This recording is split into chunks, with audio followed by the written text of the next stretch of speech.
Hi, PJTV fans. I'm Andrew Klavan, and I'm here with the man who asked Michelle Obama to get something off the shelf in Targets even after he realized it was Michelle Obama. Bill Whittle, talk about racist, boy. Bill, your topic today comes from digging for information.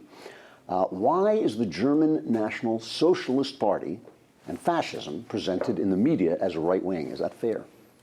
Well, you need a good right-wing villain, right? I think our friend Jonah Goldberg really did quite a job on that with his book, Liberal Fascism.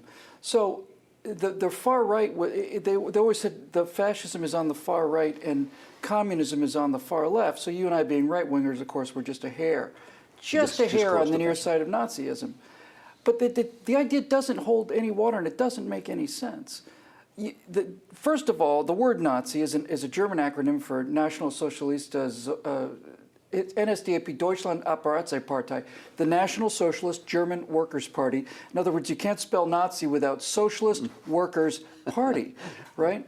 Now, to the degree that Hitler was more militaristic and had control over the economy, that's basically what fascism, Mussolini's fascism. Mussolini's father was a socialist. He was socialist most of his life. Fascism is from fascisti, which means a bundle of sticks. So what fascism, Nazism, communism all have in common is they are all collectivist philosophies. They all have a big state, single ruler, command control of the economy, absolute gun control, cradle-to-grave benefits, large state-sponsored work programs. They're the Democrats. There's no distinction from them. The opposite of communist is not the Nazi. The opposite of the Nazis and the communists is this idea of limited government, individuality, which in the case of Nazism, fascism, and socialism was spat upon. The state is everything. We have an iconic leader with pictures of him everywhere. He has his own logos, which were appearing everywhere, and the cult of personality because he's the Messiah, the light worker that's going to save us all from ourselves. Let me know if any of this sounds familiar.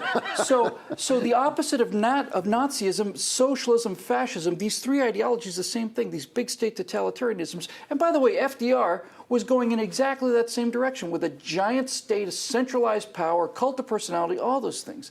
The Tea Party is the opposite of all of those things. And I think the reason is because Hollywood and the rest of sociologists need something to counterweight all the murders that have been accomplished by the communist socialists. I think there's also there's such a huge difference. You know, you use this word conservative, and it means to conserve something. Right. And the question is, what are you trying to conserve? Right. You know, if you go into some of these Muslim countries and you say, well, these are the conservative fanatics, and you think like, well, yeah, because what they're trying to conserve is a nightmare, you know, and you go in, and in Europe too, the conservatives there were, some of the things that they were trying to conserve are not part of American conservatism. Aristocracy, racial purity, kind of jingoistic nationalism. You know, I think that maybe that's the one thing that you find a little bit more on the right, where we actually believe in patriotism, we actually believe in our country. We're probably a little bit more nationalist than the people on the left who want the whole world to be under the UN's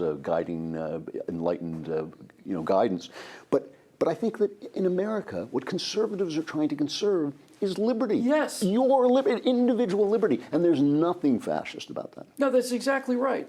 And I was in an argument with somebody when I told him that the Republican Party was the party that liberated the slaves. The Republican Party was designed to free black people. Right. That's why it was there. They're called the Black Republicans against the Democrats. It's still trying to do it. Right. Yeah. So when the Republican Party was founded in 1856, it was a radical party.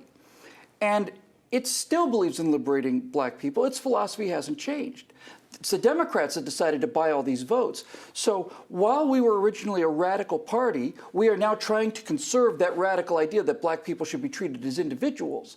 Likewise, we're now conservatives because what we're trying to conserve is classical liberalism. Right. It's these swine that have stolen this word, you know. Yeah. Now liberalism means big state progressivism, autocracy, control. It means illiberalism. It means all the stuff that conservatism used to mean. I mean, that was why when Chris Rock recently said he wouldn't perform in colleges because they were too conservative, I thought, I'm sorry, what did that? I mean, what he was saying is because they wouldn't let him speak, but that is not a function of the right in this country. Right. Communism is international socialism. Nazism is racial socialism, but it's still socialism.